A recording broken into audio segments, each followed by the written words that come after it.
Guys, একটা prank video করা যাক, চলো। এই যে ফোন দিয়েছি।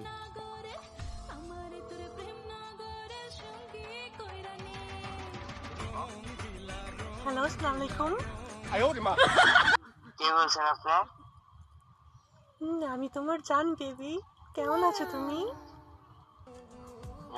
কে? আপনাকে তো আমি চিনলাম না। আরে ওই দিন যে স্কুলের সামনে দাঁড়িয়েছিলাম না, আপনি চিনেন না আমাকে? আপনার নামটা একটু বলেন দেখি, চিনি নাকি। আমার নাম আরোহী। আপনার নাম কি? এরকম তো আমার স্কুলের কোনো বোন বান্ধবী কিংবা আমার ক্লাসমেট নাই। আরে আমি আপনার সিনিয়র, কিন্তু আমার তোমাকে খুব ভালো লাগে, বুঝছেন? আপনাকে আমি তো চিনি না এখনো, আপনি কি আসলে বলেন তো। আরে চেনা লাগবে কেন? আমি তো আপনাকে ভালোবাসি, আপনি ভালোবাসলে